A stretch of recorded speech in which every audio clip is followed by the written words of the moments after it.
Con más de 3 millones de vacunados en nuestro país, sigue el proceso de inoculación masiva.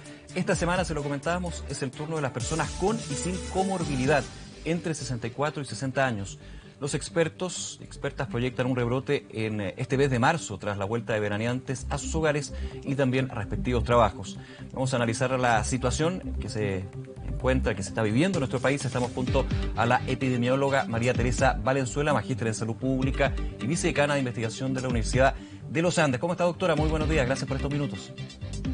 Buenos días, Nicolás, ¿cómo estás? Bien, muchas gracias por acompañarnos, siempre revisando lo que sucede en términos del contexto epidemiológico, pero también con un marzo distinto al del año pasado. Yo recuerdo marzo, ya estábamos a la espera de que lamentablemente se diera el primer caso de COVID-19, algo esperable, se estaban haciendo todos los preparativos para esto, y bueno, ya empezamos a aprender de este virus, también una nueva forma de interactuar. Marzo distinto, pero con similitudes. Seguimos en pandemia, seguimos con la preocupación, seguimos con casos nuevos sobre 4.000, con una red hospitalaria bastante estresada, pero con una vacunación masiva que sigue su curso. ¿Cómo evalúa usted lo que es este arranque, digamos, de marzo para también lo que va a suceder los próximos meses? Estoy preocupada de ver las cifras, digamos, actuales que tenemos, en que claramente hemos tenido un incremento del número de casos nuevos por día en el país. También preocupa que haya un incremento de estos nuevos casos en región metropolitana, porque recordemos que cuando en el año pasado se produjo esta situación en que en región metropolitana comenzó a aumentar el número de casos, fue cuando en realidad fue difícil como detener la situación. También preocupa de que tengamos sobre 24.000 casos activos, o sea, que están infectando al resto de la población. Entonces, también eso tenía un incremento respecto a las semanas anteriores. Por otro lado, también ha aumentado el índice de positividad del PCR, en el cual estuvimos en algún minuto en 4 punto y tanto %, que en realidad era un gran logro. Hoy día estamos ya en un 8.8% positividad. Entonces, por lo tanto, los indicadores epidemiológicos no están buenos.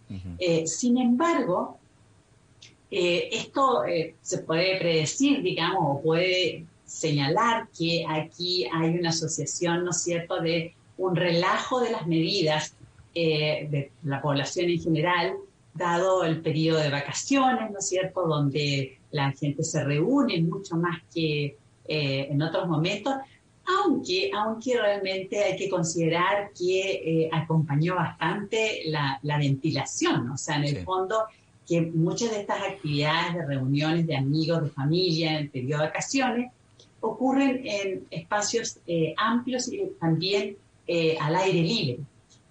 Pero tenemos lo que tenemos hoy día y por esa razón, digamos, yo creo que lo fundamental es hacer mucho énfasis en todo lo que son las medidas de autocuidado y comprender que estamos en una pandemia y que por lo tanto el modo COVID no ha pasado en nada. Claro. O sea, tenemos que seguir viviendo con el modo COVID.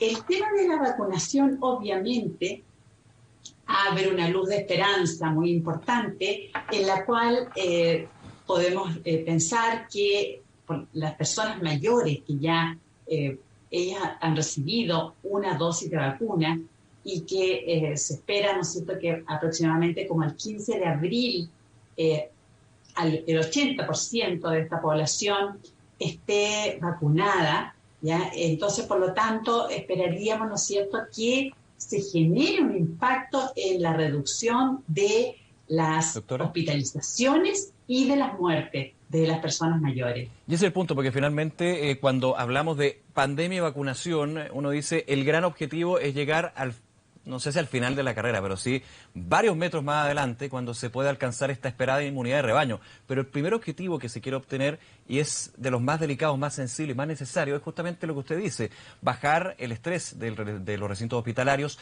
bajar lo que es la sintomatología grave de una persona que se contagia por COVID-19 y especialmente en esos grupos vulnerables, y la mortalidad que finalmente está aparejada. Ese es el primer objetivo que se podría ir alcanzando recién en abril, pero hay que olvidar, y eso es importante para quienes nos ven a esta hora, de que, y no pensar que la vacunación y la campaña que se ha desarrollado y que va a seguir desarrollándose va a significar en los próximos meses que bajen los casos de nuevos, los nuevos casos, digamos, la situación de estos datos que estamos comentando. Eso va por parte de uno del autocuidado y también las medidas sanitarias que se vayan tomando, no de la vacunación propiamente tal en esta etapa. Así es. Así es, o sea, vale decir lo que realmente debemos estar atentos a la reducción de los casos graves y obviamente el gran dolor que ha causado esta pandemia, un número importante de fallecimientos de seres queridos en que la familia no se ha podido despedir de ellos. Entonces, por lo tanto, eso es lo que realmente esperamos que comience a observarse desde después de la segunda quincena del mes de abril. Pero por ahora, digamos, o sea, tenemos que ser muy colaboradores con el autocuidado, con el comprender el distanciamiento físico que es esencial, comprender que en realidad las actividades que se realicen en lugares cerrados son de alto riesgo. Entonces, por lo tanto, una de las cosas que me preocupa, por ejemplo, es el tema de los gimnasios, donde creo que hay que tomar medidas extraordinariamente muy cuidadosas para que en esos lugares cerrados, ¿no es cierto?, como son los gimnasios, y donde la gente respira en forma profunda y donde si hay un infectado, obviamente la probabilidad de transmisión al interior de estos lugares es mucho más alta. Entonces, por lo tanto, sigamos contribuyendo, ¿no es cierto?, con el autocuidado, sigamos contribuyendo con el uso de la mascarilla, con el distanciamiento físico y comprender que son medidas que son las que realmente han permitido a este país y a muchos otros a que realmente esta situación no se haya disparado en la forma que se podría haber disparado. Por ejemplo, nosotros en Chile, en el mes de junio, quizás esta situación podría haber sido mucho más grave, pero sin embargo, como se hizo tanto énfasis en el uso de la mascarilla, en el distanciamiento físico, y hubo una preocupación central en que todo paciente grave pudiera acceder a unas camas dentro de las unidades de cuidados intensivos y también contar con ventiladores, o sea, perdón, con ventilación mecánica, pudo realmente evitar este colapso sanitario que es el que más le debemos tener respeto, cuidado, porque es ahí donde corremos el gran riesgo de que perdamos seres queridos. Estamos conversando, doctora Valenzuela, de la posibilidad de rebrotes y le hago la pregunta de una manera distinta. ¿Es posible hablar de rebrotes cuando, desgraciadamente, diariamente vemos cómo los nuevos casos a nivel nacional, porque obviamente hay uno desagrega dependiendo de las regiones, están sobre los 4.000? ¿Estamos ya ante posibles nuevos rebrotes? ¿Cómo también uno va teniendo esta mirada, considerando que es el llamado de atención a que cuando los números están muy malos es porque las medidas de autocuidado o los protocolos también que se llevan a cabo desde la autoridad sanitaria pueden estar fallando? Usted mencionaba, por ejemplo, y noto algo de insatisfacción, podríamos decir, en el cambio que se hizo con los gimnasios, de que estén operando en fase 2. ¿Usted cree que deberían tener más medidas porque finalmente son espacios cerrados? Luego va a pasar este verano y vienen la temporada de invierno, de otoño, donde la ventilación empieza a ser uno de los grandes temas y lo vimos también el año pasado. Claro, efectivamente hay que preocuparse mucho cómo se va relajando estas medidas. La verdad es que creo que en estos momentos, en mi opinión, deberíamos tener el máximo cuidado en qué actividades se pueden permitir y cuáles realmente son de mayor riesgo.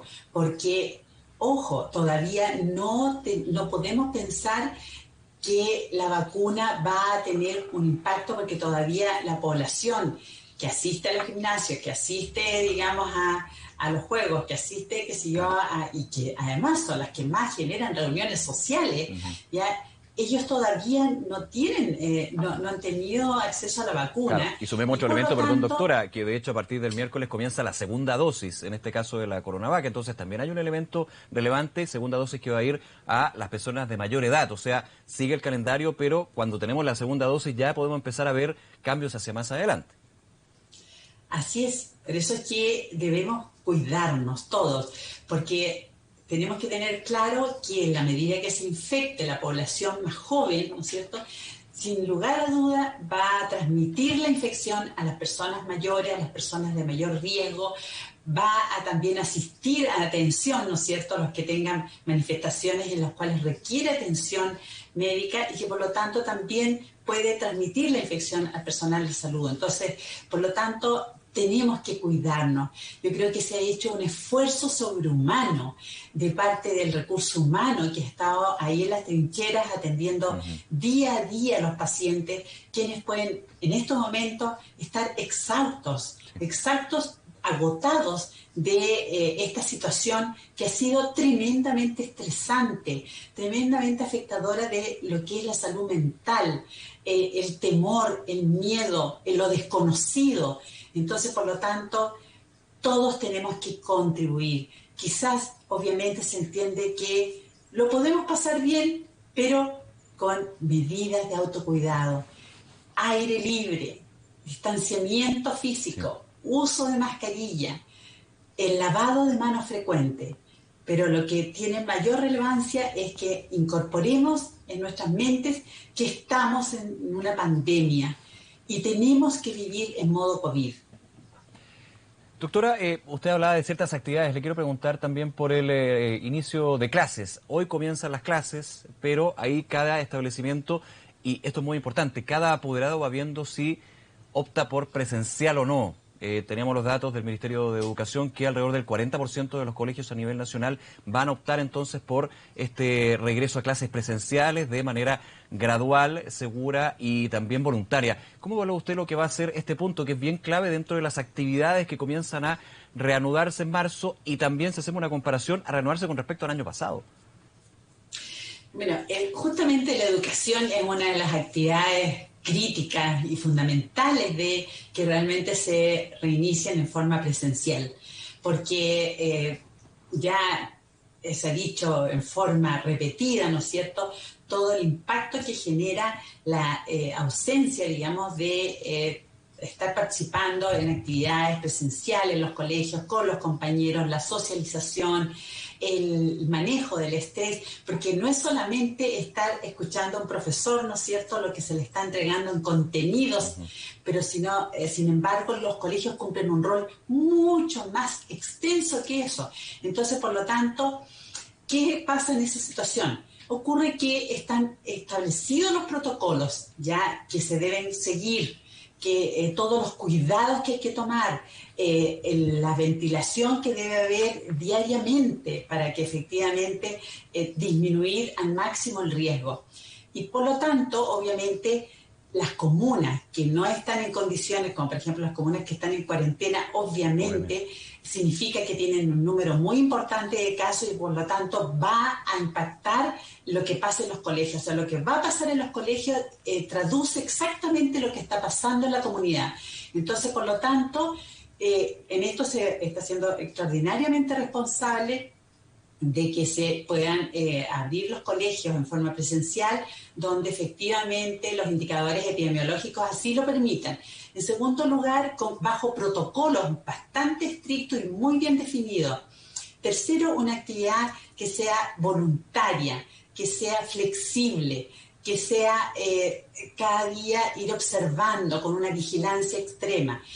Y saber que los niños realmente se infectan menos que las personas mayores y por lo tanto el mayor cuidado, ¿no es cierto?, es sobre los profesores que ya también comenzaron a recibir su vacunación con una primera dosis y ya pronto recibirán la segunda dosis. Claro, hay muchos establecimientos que tienen clases de manera diferida, algunos también de forma híbrida, entre telemático, presencial, y me imagino también, no sé si está de acuerdo conmigo, doctora, aprendiendo en el camino, porque aquí estamos con una situación con respecto a las clases que es totalmente novedosa. Hubo algunos ejemplos durante el mes de octubre, noviembre, diciembre del año pasado, pero fueron bastante reducidos del universo total de colegios. Y aquí también vamos con una situación donde se aproxima lo que van a ser las bajas temperaturas. Vamos a tener igualmente una campaña contra la influenza, de vacunación contra la influenza, que es clave también lo que puede suceder con los colegios. Un elemento importante también. Muy importante, Nicolás. Usted dijo algo que es muy claro. haz camino al andar. Y en eso, digamos, el Ministerio de Educación y las autoridades en general han sido bastante claras. Por todos los medios, obviamente, se pretende controlar y realmente proteger a los niños. Pero los niños se infectan menos. Sin embargo, por esa razón que se ha trabajado intensamente en generar protocolos validados por la UNICEF, por las distintas instituciones a nivel mundial, donde se ha recogido la experiencia mundial como para poderlo aplicar en Chile.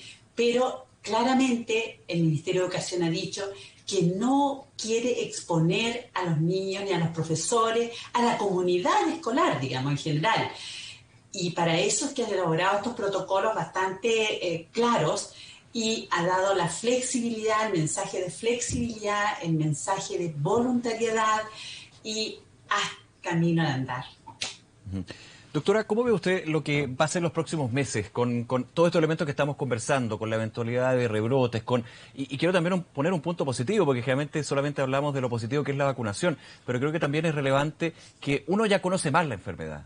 O sea, el 2020 fue todos, desde los más expertos a los más inexpertos, ir aprendiendo de qué se trata, cómo se contagia. También los estudios han sido bien reveladores en ir derribando algunos mitos que existían al comienzo, también mostrando, por ejemplo, que es más la actividad social un factor de riesgo que el poder contraer el virus por una superficie, por ejemplo. Ha habido cambio y evidente, porque esta es una nueva cepa del coronavirus. Ese aprendizaje, cómo también nos va abriendo este camino para los que nos vienen este año con una campaña de vacunación, pero tomando lo que usted decía, con una pandemia que se va a mantener. Claro, significa que vamos a tener que vivir en el modo COVID durante todo el año 2021. Claro. ¿Ya? O sea, no hay otra posibilidad. Pero, sin embargo, ya sabemos, por ejemplo, que la ventilación es un factor protector muy importante. Sabemos que la mascarilla también cumple un rol muy importante, el distanciamiento físico. O sea, se ha podido comprobar, ¿no es cierto?, que medidas que se dieron a conocer en el año 2020 siguen siendo tremendamente útiles. Y lo importante es que mantengamos este modo COVID hasta por lo menos el año 2021 y poder ir observando qué es lo que va ocurriendo. Pero sin embargo, hoy día, que es lo que nos preocupa, tenemos sobre 24.000 casos activos, sí, que en región metropolitana la situación ha ido en incremento. Cuando en la región metropolitana hay incremento es preocupante porque obviamente es la región densamente poblada, donde existe la mayor probabilidad, ¿no es cierto?, de contacto de las personas, y que la principal forma de transmisión de este virus es a través del contacto con, que pueden ser casos asintomáticos como sintomáticos, y ahí radica la importancia del distanciamiento físico y del uso de la mascarilla, que es lo más importante, más que el tema de superficies y limpieza de diferentes áreas que son importantes, pero lo más relevante es la transmisión de persona a persona directamente, ya a través de gotas y a través de aerosoles, que antes tampoco lo conocíamos, ¿no es cierto? Hablábamos solamente de las gotitas, claro, pero no hablábamos de los aerosoles. Hoy día es bueno que sepamos que sí hay transmisión a través de aerosoles. Doctora María Teresa Valenzuela, como siempre, muchas gracias por acompañarnos en Canal 24 Horas y que tenga un excelente día. Muchas gracias, Nicolás. También buen día. Hasta luego. Muchas buena gracias. Semana. Sí, buena semana. Adiós. Gracias.